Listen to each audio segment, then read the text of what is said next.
Assalomu alaykum. Bugungi mavzumiz vektorlarni sizlar bilan ko'rib chiqamiz. O'zbek kesmani yaxshi bilamiz. Agar kesmaga yo'nalish bergan bo'lsak, bizga bu vektor hosil bo'ladi. Demak, vektor deb yo'nalishga ega bo'lgan kesmani aytamiz. Agar vektorda boshi A nuqtada, yo'nalish bilgan tomoni B nuqtada bo'lgan bo'lsa, bu vektorda quyidagicha yozib olamiz. A boshida, B oxirida. AB vektor ko'rinishida yozib olamiz. yoki vektorlarda kichkina lotin harflar bilan belgilashib olishimiz ham mumkin. Hop, agar B dan A ga qaralgan vektor olsak, boshi B nuqtada, oxiri A nuqtada. Buni boshi B da, mana oxiri A da. Bu vektorni demak B A deb yozishimiz kerak. Bu AB vektor bo'lsa B A vektor. Ikkalasi ikki xil vektor, chunki yo'nalish qarama-qarshi. Bu ikkita vektor quyidagicha bog'langan. AB vektor bu minus BA vektoriga teng bo'ladi. Adashdim, minus AB vektoriga. Chunki uzunliklar teng bo'lsa ham bular yo'nalish jihatdan bir-biriga qarama-qarshi yo'nalgan. Endi keyingi tushuntirmoqchi bo'lgan narsam, masalan, bizga ikkita vektor berilgan bo'lsin. Vektorlar hozircha kichkina harf bilan belgilashib o'raman. Mana birinchi vektor A vektor bo'lsin. Ikkinchi vektor qanaqadir B vektor berilgan bo'lsin. Endi qaranglar, B vektor bizga bunaqa bo'lsa, minus B vektor deganda xuddi shu vektor, faqat yo'nalishi qarama-qarshi bo'lgan vektorni tushunamiz. Mana bu minus B vektor. Bu B vektor bo'lsa minus B vektor. Demak, bir-biriga parallel uzunliklarining bir xil, faqat yo'nalish jihatdan bir-biriga qarama-qarshi bo'lgan vektorlar. Endi hozir A vektoriga B vektor qanday qo'shiladi, shuni hozir ko'rsatib beraman. A vektoriga B vektor qo'shish uchun, ya'ni A vektor plus B vektor topish uchun A vektorni oxiriga B vektorni boshini parallel ko'chirib olib kirib qo'yamiz. Ya'ni buni agar B vektor parallel ko'chirib olsam, mana bu yoqdan mana B vektor parallel ko'chirib olib keldim bu yoqqa. Keyin A vektor bosh bilan mana B vektor parallel ko'chirishni hosil bo'lgan B vektor oxirini tutashtiraman.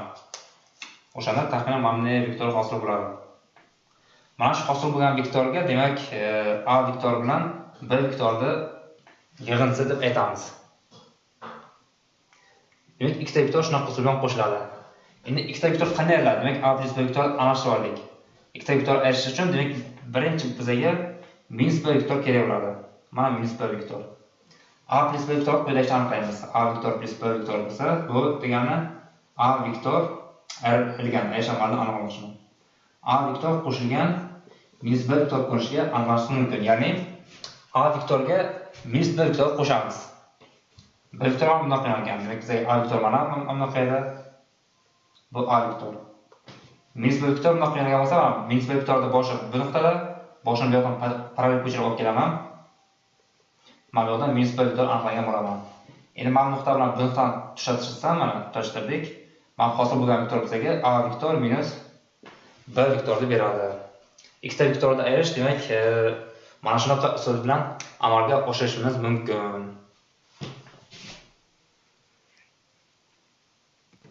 Endi vektorlarni qo'shishda uchburchak va parallelogram usulini ko'rsaman. Birinchi uchburchak usuldan boshlaymiz. Agar mana A vektor va B vektor bilgan bo'lsin. Mana bu bizga A vektor bo'lsa, mana bu. Masalan, ikkinchi vektor mana B vektor bilgan bo'lsin. A vektorga B vektor qo'shsak, mana uch yosi bo'ladi. Agar men o'sha tomondan mamni tushatirsam, mana bu bizga C vektor bo'ladi. O'shanda C vektorni o'zini topsak, mana A vektorga B vektorni qo'shganimizga teng bo'ladi. Mana shunday usul bilan topishimiz mumkin. Endi parallelogram usuli ham bor, ikkita vektor qo'shdi. Masalan, bizga o'shani A va B vektor bilgan bo'lsin. Mana bu A vektor bo'lsin. Keyin B vektor mana bo'lsin. Shu ikkita vektor qo'shishda hozir parallelogram usulini ko'rsatib beraman. U uchun B vektorni A vektor oxiriga parallel ko'chirib olib kelaman mana. Mana bu B vektor olib keldim. B vektorni A vektor farqlash uchun B vektorni qizil bilan yozaman, A vektorni esa qora bilan yozaman. Mana bu B vektor bo'lsin. Keyin B vektorni A vektorni boshiga parallel ko'chirib olib kelaman. Demak, bu bilan parallel. Keyin A vektorni mana bu tomonga ham parallel ko'chirib olib kelamiz. Mana A vektordan bu yoqqa parallel ko'chirib olib keldim. Hosil bo'lgan uchlarni mana buni A bilan belgilashtirib, buni B bilan, buni C bilan, buni D bilan. Natijada mana A, B, C da parallelogram hosil bo'ladi. Chunki bu bunga parallel, bu bunga parallel. Keyin A vektorida demak A vektor bilan C vektorni tashlaman. O'shanda menga diagonal hosil bo'ladi. O'sha diagonalning uzunligi vektor qo'shib ifodalasak, AC diagonal bu A vektor plus B vektorni beradi. Ya'ni parallelogramda diagonali mana A vektor plus B vektorni berar ekan. Ikkinchi mana DB diagonal DB. Bu demak bizga A vektor minus B vektorni beradi. Mana bu usul bilan qo'shish vektorlarni qo'shishni parallelogram usuli deb aytiladi. Ya'ni A va B vektorlarni parallelogram yasaymiz. O'shanda AC diagonal x vektori yig'indisini beradi. DB diagonal esa D dan bu B ga qarab yo'nalgan. Yo'nalishga esa chiqarmaydi. D dan B ga qarab yo'nalgan. Bu demak A vektor minus B vektor beradi. Agar B dan D ga qarab yo'naltirsak, ya'ni B D vektorni olsak, bu B vektor minus A vektorni beradi. Endi bitta masala ko'ramiz. Masalan, bizga ABC o'lchab berilgan. AB tomoni C vektorga teng bo'lsin, AC tomoni B vektorga teng bo'lsin. O holda demak bizlar mana bu BC tomonni topishimiz kerak, ya'ni boshi B nuqtada, oxir C nuqtada bo'lgan vektor topishimiz kerak. Birinchi masala. Ikkinchisi A1 medianasini topishimiz kerak. Bizga B bilan C vektor berilgan, demak hammasini B va C vektor orqali ifodalashimiz kerak ekan. Endi qaraymiz, mana shu BC demak vektorni hozir noma'lum bo'lgani uchun buni x bilan birlashtirib turamiz. Endi qaraymiz. AB vektorga BC vektor qo'shsak, AC vektor hosil bo'ladi. Ya'ni C vektorga x vektor qo'shsak, bizga B vektor hosil bo'ladi. Bundan kelib chiqadi x vektor bu teng bo'lar ekan B vektor minus C vektorga. Demak, biz mana tomon topib oldik. Endi mana bu uchuvchining medianasini topib olishimiz kerak. Bitta tomon topib olganimiz uchun. Ya'ni men A1 medianasini topib olishim kerak. A1 menga noma'lum. Lekin A1 ni qo'ydash topishim mumkin. Mana bu C vektor, mana bu B A1 vektorga C vektorga B A1 vektor qo'shsam, ya'ni demak C vektorga, ya'ni mana tomonga B A1 qo'shsam, menga A1 mediana kelib chiqadi. B A1 vektor chunki men mediana bo'lgani uchun bu BC vektor yarmiga teng. O'shani hozir bunday qo'yamiz. Bu ham C vektor plus, ya'ni x vektorni yarmiga teng bo'ladi. Mana bu x vektor taqsim 2 bo'ladi. Mana bu ham x vektor taqsim 2 bo'ladi. Shuning uchun bu C vektor qo'shilgan x vektor taqsim 2 bo'ladi. Buni ham topadigan bo'lsak, mana C vektor qo'shilgan B vektor minus C vektor taqsim 2 bo'lar ekan. Bularga umuman beramiz. Mana ikkita C vektor bo'ladi. Umuman berganimizda ikkita C vektordan bitta C vektorni ayiramiz. C vektor o'z qoladi. Demak, B vektor qo'shilgan C vektor taqsim 2 chiqar ekan. Demak, A1 medianasi mana bu vektorni bu vektor qo'shib 2 ga bo'lganimizga teng bo'lar ekan. Endi davom ettirish uchun bizga ba'zi bir tushunchalar kerak bo'ladi. Ikki nuqta orasidagi masofani tushuntirib bermoqchiman. Mana A nuqta bilan B nuqta berilgan bo'lsin, shu ikkita nuqta orasidagi masofani qanday hisoblaymiz? O'shuning uchun bizga A nuqtaning koordinatalari kerak bo'ladi. x1, y1 bo'lsin koordinatalari. Ya'ni mana bu koordinatasi x1, mana bu koordinatasi y1 bo'lsin. B nuqtaning koordinatalari esa mana bu demak x2, y bo'yicha y2 bo'lsin.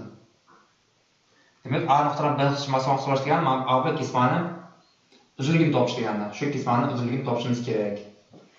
Endi qaraymiz. Mana buni uzunligini qaraymiz. Mana buni uzunligi bu x2, bu x1 bo'lgan uchun mana buni uzunligi x2 minus x1 ga teng bo'ladi. Mana bu demak y2, bu y1. Shuning uchun mana bu uzunligi y2 minus y1 bo'ladi. Natijada bizga mana buni to'g'rishi uchun hosil bo'ladi. O'sha uchun mana A tomoni kvadrati, buni kvadrati qo'shilgan buni kvadratiga teng bo'ladi. Kvadrat termasi bo'ladi shunaqa. O'shanda demak A tomoni o'zini topadigan bo'lsak, bu teng bo'lar ekan ildiz ostida x2 minus x1 ning kvadrati plus y2 minus y1 ning kvadrati formuladan topilar ekan. Demak, agar o'sha A nuqtamiz koordinatalari x1 va y1, B nuqtaning koordinatalari x2 y2 bo'lsa, A nuqtadan B nuqtagacha bo'lgan masofani mana shu formuladan topishimiz mumkin. Keyin ham narsa kerak bo'ladi, A va B nuqtaning o'rtasini topish kerak. Ayrim masalada shunaqa masala ham uchraydi. O'rtasini agar C nuqtada bergan bo'lsak, Bu A va kesmani o'rtasi quyidagicha koordinatlar hisoblanadi. Ya'ni mana x1 va x2 bo'lsa, o'rtasi qanaqa bo'ladi? x1 qo'shilgan x2 taqsim 2 bo'ladi. Bu bo'yicha koordinatasi qarasak, mana bu demak y1 qo'shilgan y2 taqsim 2 bo'ladi. Shuning uchun sinfdan koordinatasi x bo'yicha bunaqa, y bo'yicha bunaqa bo'lar ekan. Ya'ni x1 plus x2 taqsim 2, y1 plus y2 taqsim 2. Demak bu A va kesmani o'rtasi bo'lar ekan.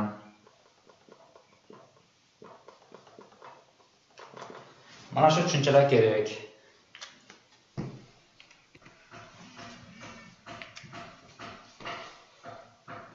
Ana endi vektor koordinatalarini sizlarga qisqacha tushuntirib beraman. Mana OX yo'nalishini qaraymiz. Shu OX yo'nalish bo'yicha uzunligi 1 ga teng bo'lgan bitta vektor olaman. Mana uzunligi 1 ga teng. Shuni vektorni men I bilan birlashtirib olaman. Keyin OY o'qidan mana buni demak uzunligi 1 ga teng bo'lgan OX OY yo'nalishi bilan bir xil bo'lgan vektorda J bilan birlashtirib olaman. Endi mana bu I vektor qarasak, bu x bo'yicha koordinatasi 1, y bo'yicha 0. Shuning uchun I vektorini quyidagicha yozishimiz mumkin. I vektor bu 1 va 0. J vektorini esa buni 0 va 1 deb yozib olamiz. Agar bizga mana ixtiyoriy boshi O nuqtada, oxiri bironta x, y nuqtada berilgan vektor berilgan bo'lsa, mana bosh O, oxiri demak m bo'lsin, buni koordinatalari x, y bo'lsin. Naslida bizda O, m vektor hosil bo'ladi. O, m vektor qarasak, mana bunday proyeksiyasi x ga teng. Bu x ga teng. Bu degani i dan x ta bor. Shuning uchun O, m vektorda x ko'paygan i ta vektor. Mana bu koordinatasi qarasak, bu y bo'ladi. Mana bu uzunlik birlik, 1 ga teng, mana bu y. Shuning uchun mana bu uzunligi y ko'paygan j ga teng bo'ladi. Yoki buni vektor ko'rinishida yozgan bo'lsak, O m vektorini quyidagicha yozishimiz mumkin. X y. Buni koordinatalar shunaqa vektor bo'ladi. Ya'ni bu degani i dan x ta bor, y dan j ta bor degan ma'noni ham bildiradi. Endi biroz umumroq olib ko'ramiz. Ya'ni mana bunday vektor berilgan bo'lsin. Boshi A nuqtada koordinatalar x1 y1 bo'lsin. Oxiri B nuqtada koordinatalar x2 y2 bo'lsin. Mana vektor koordinatalar qanday topiladi? Agar mana bu koordinata boshda bo'lsa x y bo'ladi. Koordinata boshda bo'lmasa ham mumkin. A nuqta mana koordinata boshda emas. Bu holda A vektorda koordinatani quyidagicha topishimiz mumkin. Ya'ni bir vektor koordinatalardan mana b x2, buniki x1. O'sha x2dan x1 ni ayiramiz. Bu yoqdan y2dan y1 ni ayiramiz. O'shanda A vektorining koordinatalari kelib chiqadi. Demak, b vektor koordinatalaridan A vektor koordinatadan ayirsak, A vektor koordinatalari kelib chiqadi. Endi mana misolga qaraymiz. Bu m x y edi, bosh koordinatasi 0 edi. Shu x - 0 2 - 0 bo'lgani uchun buning koordinatalari x y kelib chiqadi. Umumiy holda esa mana bu koordinatalar demak mana bu usulda topilar ekan. Demak, A nuqtamiz koordinatalari x1 y1, B nuqtamiz koordinatalari x2 y2 bo'lsa, bu holda A vektor koordinatalari mana bunday formuladan topilar ekan. Agar mana shu A vektorni A bilan birlashtirib olsak, A vektor bu kichkina A bilan birlashtirib olamiz.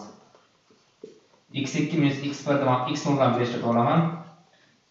y2 minus y1 da men y0 bilan birlashtirib olaman. O'shanda buni quyidagicha yozish mumkin. A vektor koordinatalar x0 y0 demak, koordinatalarni bitta son bilan ifodalash mumkin. Ana endi vektor koordinatalar degan bo'lsa, vektorlar uzunligini topishni o'rganamiz. Ya'ni mana shu A vektor x0 y0 bo'lsa, A vektor uzunligini bundan keyin biz mana modul A bilan birlashtirib olamiz. Modul A demak, u uchun mos koordinatalarni kvadratga oshirib buni qo'shishimizga to'g'ri keladi. O'shanda bizga A vektorining uzunligi kelib chiqadi. Mana holatda esa A vektor ma'lum ko'rishni bilsa, A vektor uzunligini quyidagicha topishimiz mumkin. Uzunlik demak modul bilan birlashtirib olamiz. Modulda A da. Bu demak ilzosida x2 minus x1 ning kvadrati qo'shilgan y2 minus y1 ning kvadrati bo'ladi. Bu A vektorining uzunligini beradi.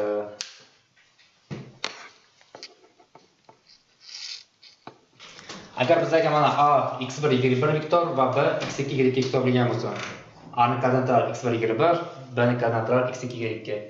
Mana shu x vektorini qanday qo'shish mumkinligini hozir ko'rib chiqamiz. A vektoriga b vektor qo'shsak, hosil bo'lgan vektor koordinatani topish uchun buni demak mos koordinatadan qo'shib chiqamiz. Ya'ni bu bo'ladi x1 plus x2 y1 plus y2. Mana qo'shish oson bajariladi. Ayirish tomosh qilsak, mana a vektor minus b vektor ayirmasi topsak, bu uchun mos koordinatalarni ayirib chiqamiz. x1 minus x2 y1 minus y2. Ya'ni a ning koordinatalaridan b ning koordinatalarini ayirib chiqishimizga to'g'ri keladi. Agar vektor sonini ko'paytirmoqchi bo'lsak, misol uchun burada lambda sonini ko'paytirmoqchi bo'lsak, u holda vektorning mos koordinatalarini lambda sonini ko'paytirishimizga to'g'ri keladi. Lambda x1 bunikini esa lambda y1 bo'ladi. Bizni ham lambda ko'paytiramiz, buni ham lambda ko'paytiramiz. Mana hozir shunga bitta misol ko'rsatib beraman. A vektor quyidagicha vektor bo'lsin. A vektor mana 2 va 3 vektor. B vektor bo'lsin, 1 va 2 vektor bo'lsin. Bizga masalan 3a minus 4ta b vektorning modulini topish kerak bo'lsin. Birinchi nima qilamiz? Demak, masala shu. Birinchi misol bu. Birinchi misol anani ko'rdik, bu ikkinchi misol bo'ladi. 3a minus 4b vektorni demak uzunligini topishimiz kerak. Birinchi bo'lib mana shu 3ta a minus 4ta b vektorni uzun topib olamiz.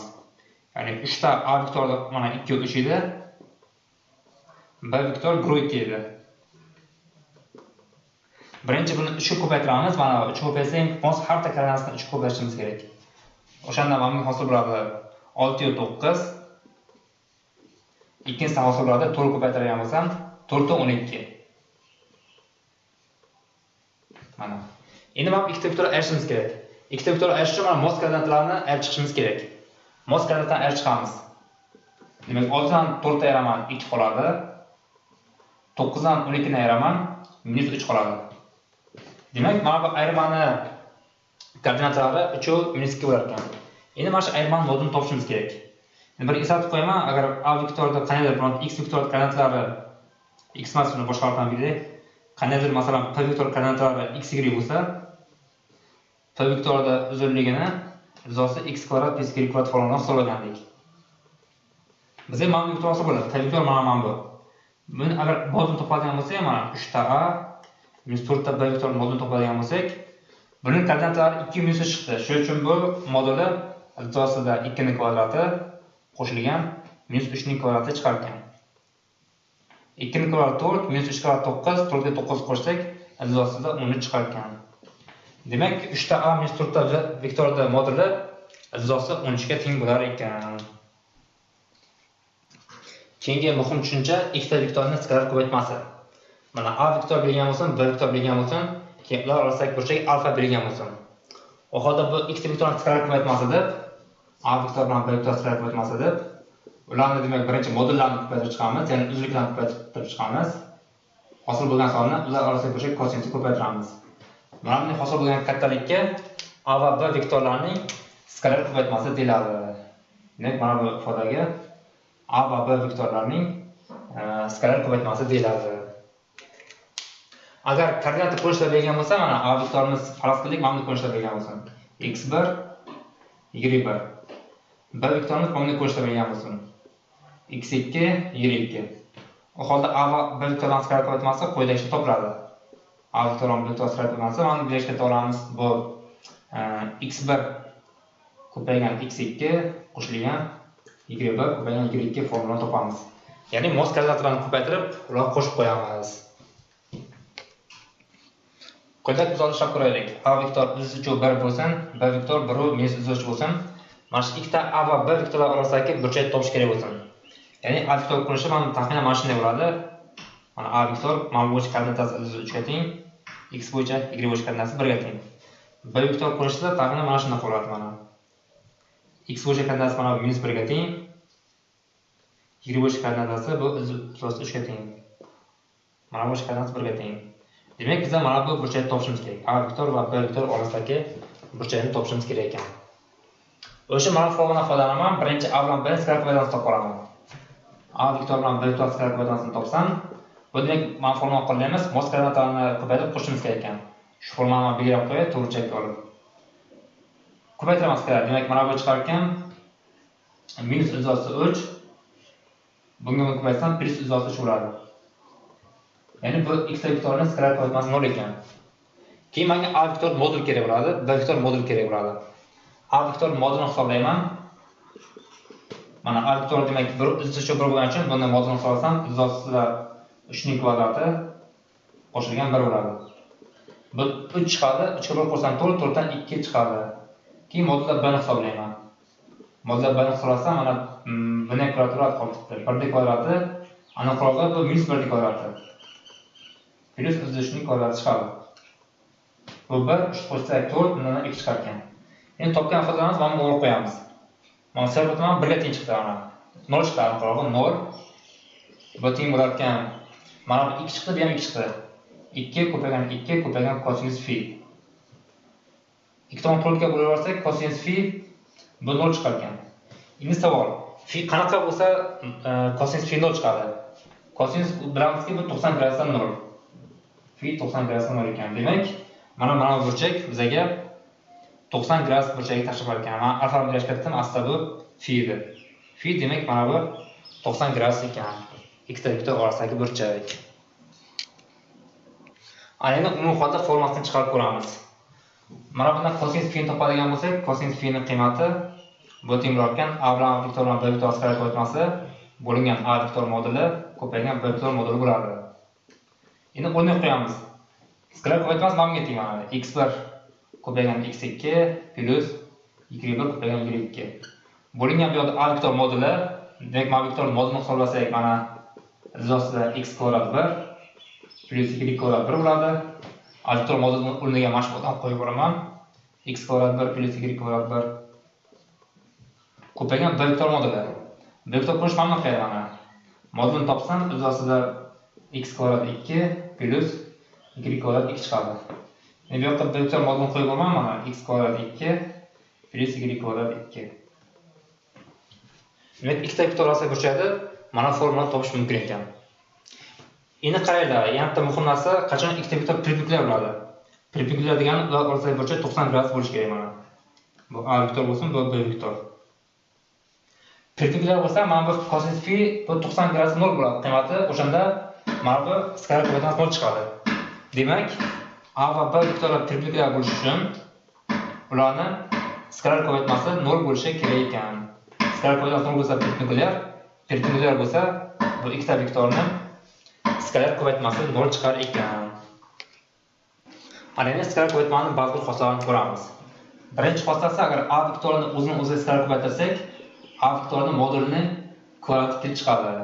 Chunki men hozir buni tushuntirib beraman. A vektor masalan x1 y1 bo'lsa, a vektorlarni o'zini-o'ziga skalar ko'paytirishimiz kerak.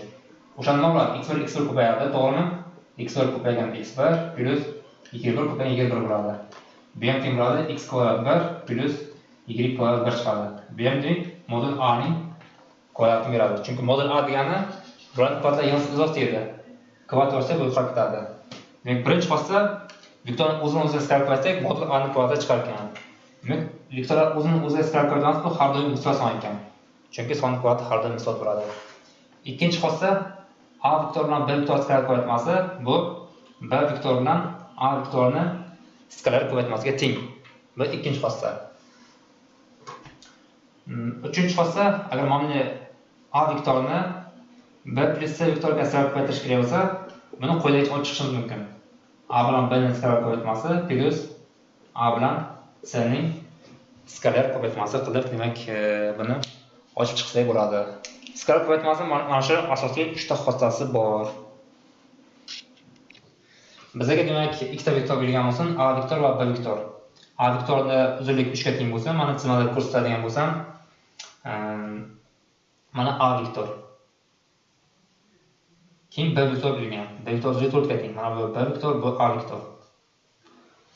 Ular orasida burchak 60 gradus ekan. Demak, mana bu 60 gradus burchak hosil qilar ekan. O'shanda demak 3 ta a plus 4 ta b vektor uzunlik topishimiz kerak ekan. Ya'ni a vektorning 3 ta mana bu bitta, mana bu 2 ta a, mana 3 ta a. Mana bu hosil bo'lib bizga 3 ta a vektor. Keyin 4 ta b vektor qo'yamiz. Bitta b vektor, 2 ta b vektor, 3 ta b vektor, 4 ta b vektor. Bu ikkita vektor qursa, yana parallelogram qoidasidan foydalanaman. To'rtta b vektor, buni bu yoq parallel qo'shib kelamiz. Bu yoq parallel qo'shib kelamiz. Mana buni vektor hosil qilsak, mana shu vektor bizga 3ta a vektor plus 4ta b vektor bo'ladi. Shu vektorda hozir uzunligini topishimiz kerak. Maqsad uzunligini topish. Endi birinchi mana formula qilsak, mana modul a ning kvadratini, demak a vektorini o'zimizga skala qo'ymasdan yozishimiz mumkin. Hozir mana vektorda uzunligi emas, shu vektorda uzunligini kvadratini topmoqchiman. Ya'ni 3ta a plus 4ta b vektorining kvadratini topmoqchiman. Agar men formuladan foydalansam, mana birinchi formuladan.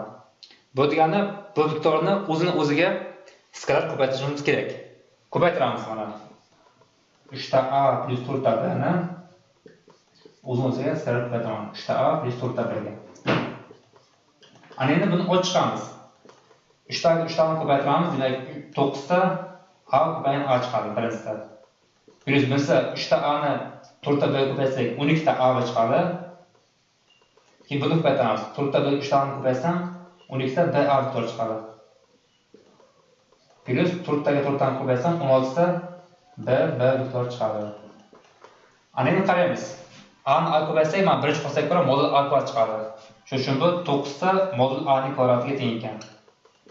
Endi a b a ga teng, mana ikkinchi qo'shsak ko'ra. Shuning uchun 12ta bo'lsa, mana 24ta a chiqar ekan. Bu xuddi shunday 1 b ko'rsam, 16ta modulda b ning kvadrati kelib chiqar ekan. Ana endi to'plamamiz bunday qilamiz. 9 ko'paygan a 3 ga teng edi mana. 9 ko'paygan mana bu yerda 3 kvadrat bo'lar ekan. Plus 24ta biz skala ko'paytamiz. Skala ko'paytirgan tosh formasi bor edi mana. Modul a ko'paygan modul b ko'paygan bo'lsa burchak kosinus. Kosinus 60 gradus edi. Ko'paygan shuning uchun kosinus 60 gradus bo'ladi. Plus 16ta modul b esa mana 4 ga teng edi. Shuning uchun 16 ko'paygan 4 ning kvadrati bo'ladi. Endi mana shu ifodaning qiymatini hisoblaymiz. Mana bu 9 3 kvadrat 9 bo'ladi yana.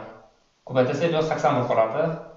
Plus 24 ko'paygan a ning qiymati 3 ga teng, b ning qiymati 4 ga teng. Ular orasidagi burchak kosinusda 60 gradusda bu 1/2 ga teng. Plus 16 bu 4 kvadrat 16. 16 kare 16 bu 256 bo'ladi. Endi mana bu ifodaning qiymatini hisoblaymiz. Demak, mana buni hisobga topsak 481 chiqar ekan. 481. Ya'ni mana bu modulning kvadrati 481 chiqdi. Agar buni modulni topish uchun ikkita bilan izlab olishimiz kerak. 3ta a plus 4ta b ni o'zini topish uchun 481 dan izlab olishimiz kerak. 481 dan izlab oladigan bo'lsak, bu bizga 21 ni beradi. Demak, mana bu vektor uzunligi 21 ga teng ekan. Aslida plus minus 21 chiqadi, lekin uzunlik har doim misol bo'lgani uchun plyusdan 21 degan javobni olib ketamiz. Demak, ikkita vektor mana shu usulda skalar ko'paytirilar ekan.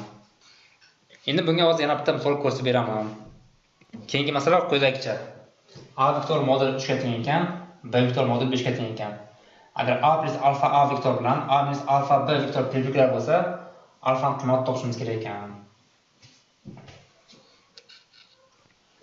Sizlarga tushuntiradigan bo'lsam, mana bu A vektor. Alfa A vektor taxminan mana bunday vektor bo'ladi. Mana bu alfa A vektor. Alfa kerak emas, bizga beta kerak ekan. Mana bu A vektor ekan. Tasavvur qiling, mana bu A vektor bo'lsin. Keyin B vektor bilgan mana. Beta B vektor topsam, alfa B vektor topsam, alfa B demak mana bunday vektor bo'ladi. Agar A ga alfa B vektor qo'shsam, demak mana bunday vektor kelib chiqadi. Mana bunday vektor kelib chiqadi. Demak bu A qo'shilgan alfa B. Mana parallel qoidasi qo'llanadi. Agar A dan alfa B vektor olsam, bizga mana bunday vektor kelib chiqadi. Mana bu demak A minus alfa B vektor. Bu kasb cheklar bo'lishi kerak, demak mana bu burchak 90 gradus bo'lishi kerak. Hozir 90 gradus emas, demak alfa sakkiz tanlashimiz kerak. Agar mana bundan tanlaganimizda mana alfa sakkiz tanlaganimizda bu vektor 90 gradus chiqadi. Demak shu alfani qanday tanlashimiz kerak? Masalan shu. Ya'ni alfani qanday qiymatda mana bu vektor bilan bu vektor perpendikulyar bo'ladi. Shu masalani hozir sizlar bilan hal qilamiz. Ikkita vektor perpendikulyar bo'lishi mana sizlarga o'rgatgandim. Mana x va y vektorlar perpendikulyar bo'lishi uchun ularni skalar ko'paytmasi 0 bo'lishi kerak edi. Shu shartdan foydalanamiz. Ya'ni bu vektorga bu vektorda skalar ko'paytiramiz. A plus alfa b vektoriga skalar ko'paytiraman. A minus alfa b ni. Skala ko'paytirmaning xossasidan foydalanib ochib chiqamiz. Birinchi alfa bilan ko'paytirib chiqaman. Uchinchi xossasidan foydalangan bo'laman shunda.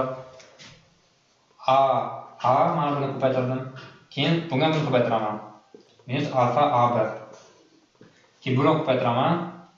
Plus alfa BA. Buni ko'paytirsam minus alfa kvadrat B chiqadi. Ana endi qaraymiz. Mana bu teng ikkalasi.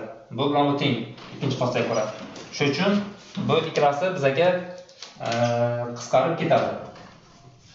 O'sha nima qiladi? A bilan A skala ko'paytirmasa, bu birinchi xossasiga ko'ra modul A ni kvadratini beradi.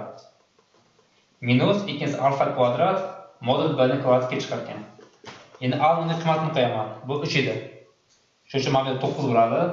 Minus alfa B 5 edi. Shuning uchun mana 25 chiqar ekan. Alfa kvadrat edi, ko'paygan 25. Buni burasini eshitishimiz kerak, chunki bu ikkalasi primlar bo'lgani uchun skala ko'paytirmasi 0 chiqadi.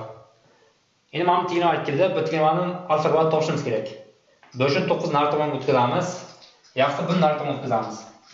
O'shanda 25 ta alfa kvadrat teng 9 qoladi. Alfa kvadrat topadigan bo'lsak, bu demak 9 taqsim 25.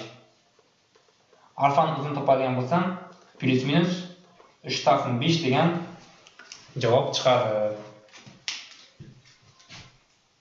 Keyingi tushuncha vektorlarning kalendorligini tushuntirib beraman. Agar ikkita vektor bir-biriga parallel bo'lsa yoki bir xil yo'nalgan bo'lsa yoki yo'nalish qarindosh bo'lsa, bu vektorlarni kalendor deymiz. Kalendor o'sha inglizcha co-linear so'zidan olingan. Latincha demak co degan umumiy degani, linear degan sirli, ya'ni bir sirli degani. O'sha ikkita vektor bir xil yo'nalgan bo'lishi kerak yoki parallel bo'lishi kerak yoki mana bu vektorlarni biz kalendor deymiz. A vektor bunaqa, B vektor bunaqa bo'lsa, buni ham kalendor deymiz. Agar A vektor bilan B vektor qarindosh yo'nalgan bo'lsa ham, buni ham kalendor deymiz. Agar A vektor bilan B vektor teng bo'lsa, bunaqa vektorlarni ham hammasini kalendor deb aytaveramiz. A vektor bilan B vektor kalendor bo'lishi uchun quyidagi shart bajarish kerak. A teng lambda B shart bajarsa, bular kalendor deyiladi. Ya'ni A vektorni B vektor orqali ifodalash mumkin bo'lishi kerak. Yoki ikkinchi holda kalendor ko'rinishlar berilgan bo'lsa, A vektor masalan x1 y1 bo'lsin, B vektor x2 y2 bo'lsin. Bu holda bu ikkita vektor kalendor bo'lishi uchun bundan keyin kalendor ma'nosi yozamiz. A vektor parallel B vektor. Chunki kalendor bilan parallellik bir xil ma'noni bildiradi. Ikkita vektor demak kalendor bo'lishi uchun mana A vektor bilan B vektor kalendor bo'lishi uchun ularning mos koordinatalar nisbati x1 taqsim x2 y1 taqsim y2 teng bo'lishi zarur va yetarli. Teng bo'lsa kalendor bo'lsa bu ikkita vektorlarning demak mos koordinatalar nisbati teng bo'ladi. Quyidagi masalani hal qilib ko'ramiz. A vektor 2/1, B vektor 3/-2, C vektor 0/A bo'lsin. A'ning qanday qiymatida bu 3 ta nuqta bir to'g'risida yotadi. Shu masalani hozir tushuntirishga harakat qilib ko'raman. Quyidagi masalani yechib ko'ramiz.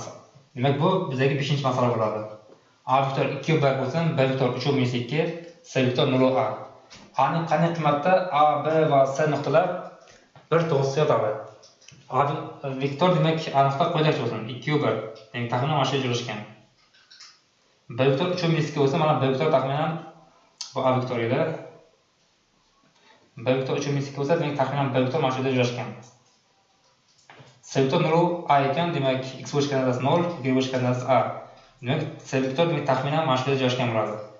Endi A qaysi koordinataga bo'lishi bor? Bu yerdan joylashgan bo'lishi mumkin, mana 0/A. Ya'ni A qanday bo'lganda, agar mana bunday to'g'ri o'tkazsak, C mana shu yerda bo'ladi. Masalan, shunga keladi. Demak, C nuqta bu yerda ekan. Ya'ni buni alfasi degan bo'lsak, mana bu yerda A nuqta joylashgan, bu yerda B nuqta joylashgan, C nuqta mana bu yerda joylashib qolishi mumkin. A qanday bo'lganda C nuqta mana bu nuqta joylashgan bo'ladi. O'shani A'ni topishimiz kerak. Ya'ni bu uchun mana qaraymiz, CA vektor bilan AB vektor kalendor bo'lishi kerak. Ya'ni CA kalendor AB vektoriga. Demak, birinchi bo'lib CA vektor topib olaman. CA vektor topish uchun nima qilishimiz kerak edi? Mana A vektorni koordinatasini C'ga aytishimiz kerak edi. A'niki 2/1 edi mana. Bu yerda 2 - 0, 2 0 qolar ekan. Bu yerda esa 1 - A qoladi. Keyin A vektor topishimiz kerak. A vektor topish uchun B vektor koordinatasidan A'nikini ayiraman. Demak, mana bunday ayiramiz. 3 dan keyin ayiramiz. 1 qoladi. Keyin minus 2 dan minus 1 esa minus 3 qolar ekan. Endi mana ikkita vektor tanlaymiz bizga S A bilan AB. Koordinat shartini qo'yamiz. Koordinat shartiga ko'ra mana mos koordinat transformi teng bo'lishi kerak. Ya'ni 2 ning 1 ga nisbati bu teng bo'lishi kerak 1 minus A ning minus 3 ga nisbati. Endi mana shu diagonal yechib A ni topishimiz kerak. O'sha uchun ikki tomonni minus 3 ga ko'paytirib yuboraman. Yaxshi shunchaki 3 ga ko'paytiramiz. Shundan ham bu yoqda 6 hosil bo'ladi. Bu yoqda 3 ko'paytsak, mana 1 minus A taqsim minus 1 yoki bu yoqdan A minus 1 chiqar ekan. 1 dan A tomonni o'tkazib yuboramiz. Demak A teng 7 degan javob chiqar ekan. Demak A teng 7 bo'lganda mana bu 3 ta nuqta bitta to'g'risida o'tar ekan. Agar 7 dan farqli bo'lsa, u holda mana bu to'g'risidan bir tashqariga chiqib ketib qoladi. Masalan 8 va 0 bo'lsa, 8 va 0 bu yoqda bo'ladi. Faqat demak bitta hol ekan, A 7 bo'lganda, mana bu 7 va 0 bo'lganda bu uchrasi bir to'g'risida yotar ekan. Bugungi demak darsimizda quyidagi misol ishlash bilan tugatamiz. A vektorida demak uzunligi 4 ga teng ekan. Mana A vektor demak buni uzunligi 4 ga teng. Keyin B vektor bergan ekan, B vektor uzunligi 5 ga teng ekan. Mana B vektor buni uzunligi 5 ga teng. A minus B vektor uzunligi 2 ga teng ekan. Ya'ni mana bu vektorni olsak, mana bu vektor bizga A minus B vektor edi. Buni uzunligi 2 ga teng ekan. O holda A plus B vektorini topishimiz kerak. Agar buni parallelogram qoidasi bo'yicha parallelogram hosil qiladigan bo'lsak, mana bu B vektor, bu yoqdan A vektor. Mana bu ikkinchi diagonalni topishimiz kerak. Masalan, boshqa qilib qo'yamiz. Demak, parallelogramda mana tomonlar berilgan, bitta diagonal berilgan, ikkinchi diagonalni topishimiz kerak. Masalan, shunga keladi. Endi parallelogram aylantidan hamma bilsa kerak. Agar mana tomon A, B, bitta diagonal D1, ikkinchi diagonal D2 bo'lsa, parallelogram qoidasi quyidagicha. Ya'ni D kvadrat 1 plus D kvadrat 2 bu ikkita A ning kvadrati plus B ning kvadratiga teng. O'sha parallelogram qoidasini vektor uchun qo'llaydigan bo'lsak, birinchi diagonal mana A plus B vektor edi. O'shanga ko'ra mana A plus B vektorining kvadrati plus ikkinchi diagonal A minus B vektor edi mana. Mana bu D1 diagonal, mana bu esa D2 diagonal. Shuning uchun bu yoqda A vektor minus B vektor. Buning kvadrati bu teng chiqar ekan. Mana formulani qo'llaymiz mana. Ikkita modul A kvadrati plus modul B kvadrati. Demak, bu masalani parallelogram tengligi yordamida hal qilish mumkin ekan. Buni o'rnatib qo'yamiz. Demak, A minus B 2 ga teng edi. 2 ning kvadrati 4 bo'ladi. A minus B noma'lum edi. A minus B ning kvadratini o'zini yozamiz. A plus B 2 ga teng edi. Shuning uchun bu yoqda 2 ning kvadrati bu teng 2 ta. A mana 4 ga teng edi. Shuning uchun mana bu yoqda 16. B 5 ga teng edi. Shuning uchun mana bu yoqda 25 chiqar ekan. Demak, A minus B vektorining modul kvadrati bu teng chiqar ekan. 16 ga 25 hammasini hisob-kitob qilsak, demak A minus B ning kvadrati 78 ga teng ekan. A minus B vektorining uzunligini topadigan bo'lsak, bu ilzosida 78 chiqar ekan. Agar 3 o'lchovli bo'lsa, 3 o'lchovli ham vektorlar ustida amallar xuddi shunday davom etishi mumkin, faqat unda qo'shimcha z koordinata qo'shiladi. Shu bilan bugungi darsimizni yakunlaymiz. E'tibor uchun rahmat, xayr, sog' bo'linglar.